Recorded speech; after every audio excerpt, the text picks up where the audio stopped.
Now, a study by Adoozy Power, SA's first power bank rental network, shows that 18 to 26-year-olds check their smartphones upwards of 30 times an hour. This research highlights just how important mobile devices are to young South Africans and their way of life, whether business, leisure or education. It's a crucial part now of their lives. For more, let's speak to Communications Manager for Adoozy Power, Mathabo Sekhonyana. Mathabo, good afternoon. Thank you very much. I'm holding my smartphone here, and I saw you looking at yours just now before I crossed to you. Are you doing it also 30 times an hour? I would say upwards of 30, maybe 40, 45. Hi, I'm Mathabo. I'm addicted to my phone. Yeah, and your research is showing that there's a larger majority of young people who are addicted to their mobile phones. I mean, 100%. I think what was the most shocking for me is 40% of respondents letting us know they would literally rather skip a meal for a day than be without their cell phone power. So now with load shedding, that's going to be a challenge. You have to keep on charging that smartphone all the time. Well, you can charge it, but obviously from Adoozy we say rent a mobile power bank, buy a power bank. But yeah it's definitely going to be a challenge if you're nomophobic. Yeah. When did you do this research, Mathabo? So we conducted this research in the last few months with the findings in the end coming out in the last week. Yeah, were you focusing only on Gen Zs? Yes, we were looking specifically at the ages of 18 to 26 because obviously from an Adoozy perspective, that is our primary target audience. Yeah, so they would rather not eat than run out of power phone, 40%. What else did you find? We also found that 30% of our respondents are falling asleep with their phones. What I also found incredibly interesting, and I think just looking specifically at the South African context, is a lot of this phone anxiety comes to safety. Most of our respondents are saying, I don't feel safe when my phone is off. I can't call my Uber. I can't get any kind of help if I am in a situation. I guess that would apply. I guess, sorry, on that point, before the next one, you tell us the next one, I guess that safety element will also apply when they go out, when people go out, young people go out at night. They want to make sure that they are easily reachable or can reach anybody if they need to. 100%. I mean, we're looking obviously at events beginning to go to open up.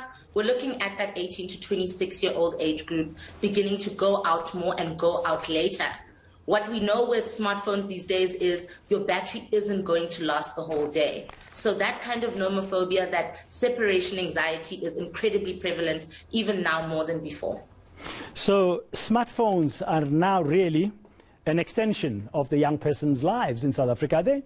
They are not just a phone or just something nice to have, literally an extension of their own lives.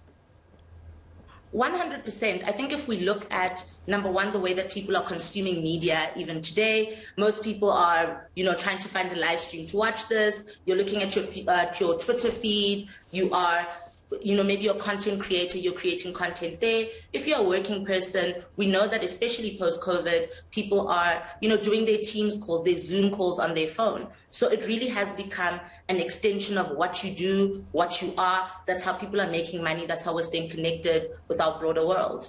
So with the safety element as one of the key ones for South African youngsters, as you've just said, what about the fear of missing out, that if I'm not with my phone, then I've got that anxiety? What do you call it? Nomophobia? Is it nomophobia? Nomophobia. I think that's also an incredibly big one.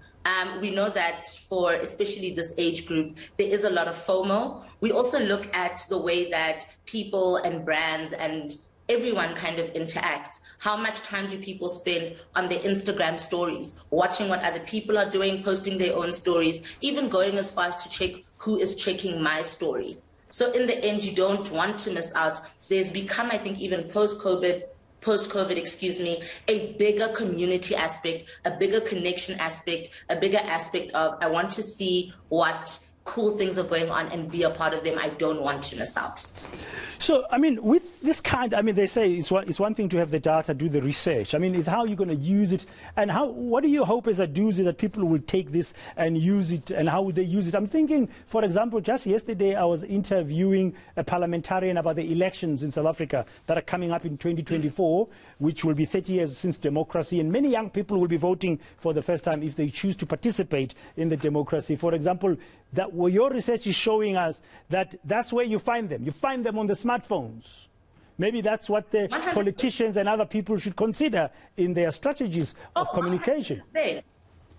Oh, 100%. I think we know there's a lot of voter apathy among the youth, and it's always easier to find people where they are. We know that this is an incredibly mobile-first culture, so that's absolutely the best thing to do in this situation.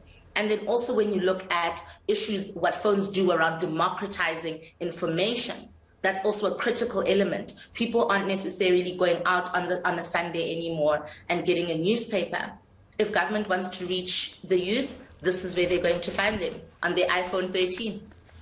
Yeah, just finally, as we conclude, Mathabo, one of the stats I saw was that there's quite a sizable number of the young ones who, when they go to bed, they sleep with their phone. I mean, they fall asleep while they are on their phone. It's like a kind of a Nunu blanket somehow. In the old days, you had that Nunu blanket for you to fall asleep on.